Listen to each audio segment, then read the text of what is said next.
Your next lecture is about destructive interference. Okay girls, अब destructive interference में again यही होता है कि आपके पास दोनों जो लाइट वेव्स इमिट हो रही हैं वो कोहेरेंट सोर्सेज से इमिट हो रही हैं, और वो दोनों की दोनों जो आपस में मेट करती हैं, मिलती हैं, सुपरपोज होती हैं, वो out of phase opposite phases के साथ। पहले इन फेज कंस्ट्रक्टिव इंटरफेरेंस में वो मेट कर रही थी, मिल रही थी आपस में, अब वो ऑपोजिट फेजेस के साथ। यानी ऑपोजिट फेजेस का मतलब क्या है, क्रस्ट ट्रफ पे फॉल कर रहा है और ट्रफ जो है वो क्रस्ट पे फॉल कर रहा है। तो दोनों जो सेट ऑफ वेव्स हैं जो कोहेरेंट सोर्सेज से एमिट हो रही हैं वो आपस में जो मिल रही हैं, सुपरपोज हो रही हैं, वो ऑपोजिट फेज के साथ मेट करेंगी and they cancel each other effect and destructive interference takes place due to which dark fringes are observed. हमेशा जो ये डार्क फ्रिंजेस स्क्रीन पर नज़र आते हैं, इसमें आपके पास जो दोनों वेव्स वे सोर्स S1 से और सोर्स S2 से जो एमिट हो रही हैं वो आपस में जो मेट कर रही हैं, मिल रही हैं, वो आउट ऑफ फेज़ या अपोजिट फेजेस के साथ मैट कर रही हैं। क्रस्ट ट्रफ पे फॉल हो रहा है, ट्रफ क्रस्ट पे फॉल हो रहा है, और आपके पास बिल्कुल dark region, dark fringe appear होती है। अच्छा, अब वो कह रहे हैं thus the point where the phase difference between the two set of waves is pi, 3 pi, 5 pi, 7 pi, यानी phase difference between these two waves वो इसके इक्वल होगा तो डिस्ट्रक्टिव इंटरफेरेंस होगा। अच्छा, मैं आपको ये बताती हूँ कि फेज डिफरेंस ऐसे कैसे होता है। सबसे पहले आपने इसकी डेफिनेशन दे देनी है डिस्ट्रक्टिव इंटरफेरेंस की, और डेफिनेशन देने के बाद फिर आपने phase difference for the destructive interference.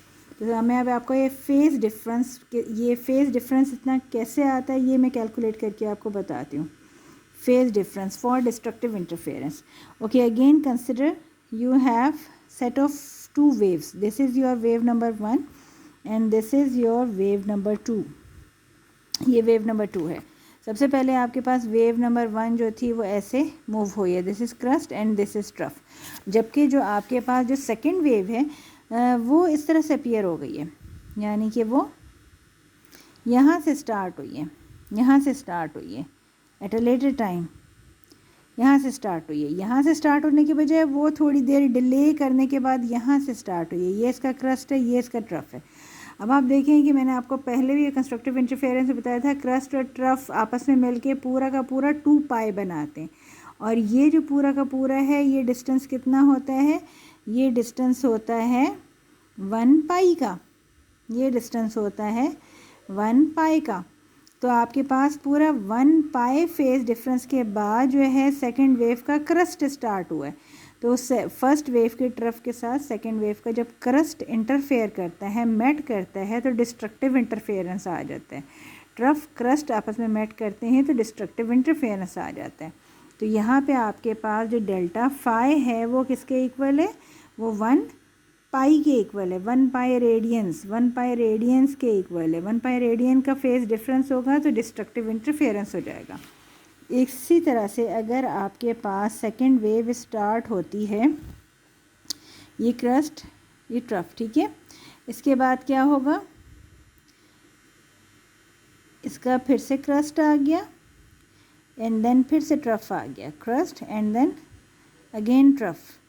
अब क्या हो रही है, आपकी जो सेकेंड वेव है वो स्टार्ट हो रही है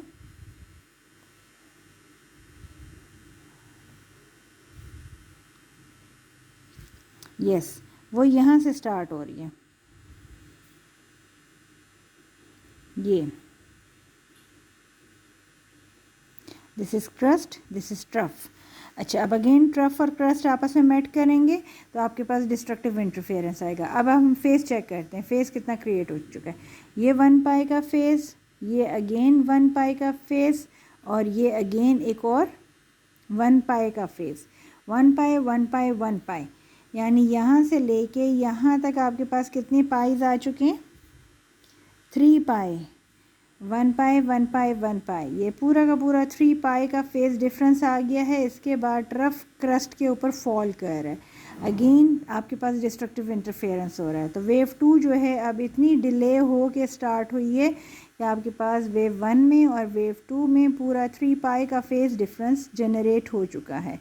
3 पाई रेडियंस का फेज डिफरेंस जनरेट हो चुका है।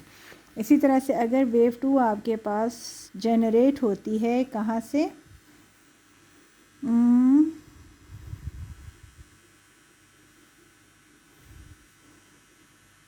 crust and trough.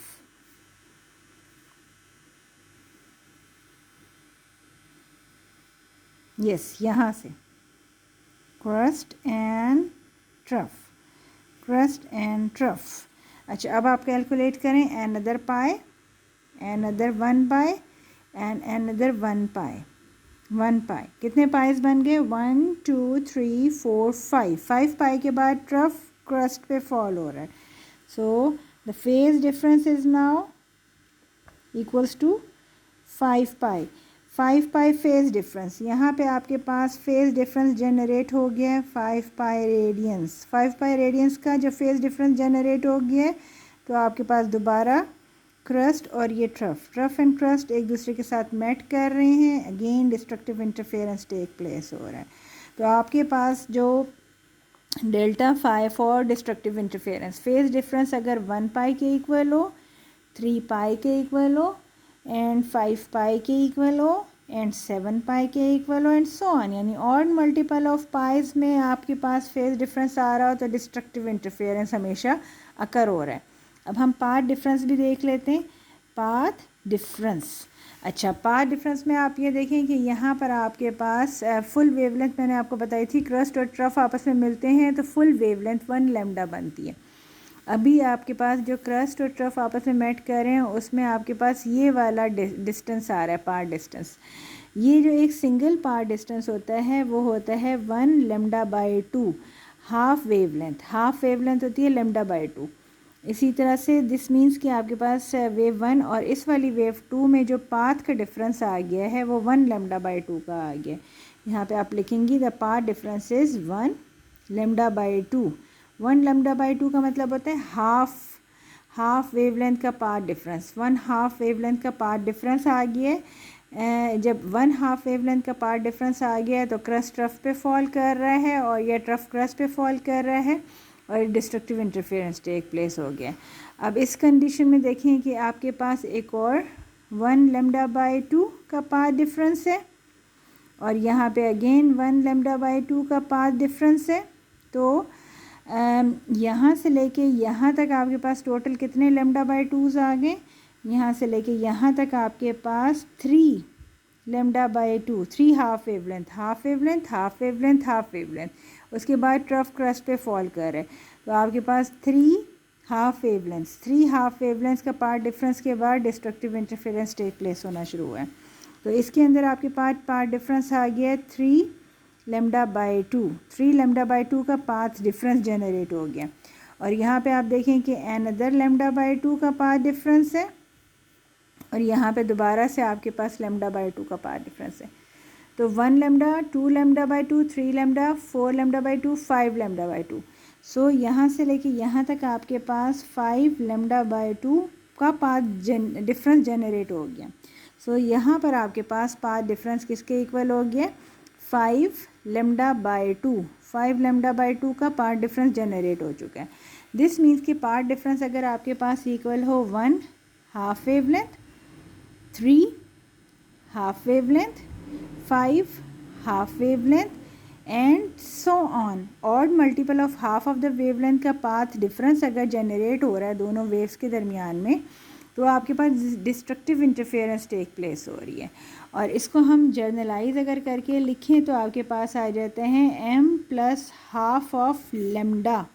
This is the condition for destructive interference. Means m की वैल्यू अगर आप यहाँ पे 0 पुट कर दें तो 1 लैम्डा बाई 2 बन जाएगा. m की वैल्यू 1 पुट कर दें तो 3 लैम्डा बाई 2 बन जाएगा. m की वैल्यू 2 पुट कर दें तो आपके पास 5 लैम्डा बाई 2 बन जाएगा. 3 पुट कर दें तो 7 लैम्डा बाई 2 बन जाएगा and so on. So this is all about destructive interference and this is the condition for destructive interference. Girls अभी आपके पास ये लॉन्ग क्वेश्चन कंप्लीट हो गया जिसमें सबसे पहले आपने इंटरफेरेंस की डेफिनेशन देनी है, इंटरफेरेंस के कंडीशंस बतानी है. उसके बाद आप लोगों ने कंस्ट्रक्टिव इंटरफेरेंस की डेफिनेशन देनी है, उसका फेज डिफरेंस के एंगल्स कैलकुलेट करके बताने हैं, पार्ट डिफरेंस के एंगल्स के पार्ट डिफरेंस की वैल्यूज़ कैलकुलेट करके बताने हैं, और पार्ट डिफरेंस के लिए एक जर्नल कंडीशन निकालनी है। ठीक है, this is important, general condition for the constructive interference. Then आपने डिस्ट्रक्टिव इंटरफेरेंस की डेफिनेशन देनी है, डिस्ट्रक्टिव इंटरफेरेंस के लिए फेज डिफरेंस कितने होने चाहिए और पार्ट डिफरेंस कितने होने चाहिए, फिर पार्ट डिफरेंस को जर्नलाइज करके this is the condition for the destructive interference, वो कैलकुलेट करके बतानी है। तो यहाँ पे आपका ये फुल लॉन्ग क्वेश्चन कंप्लीट होगा, राइट। ओके।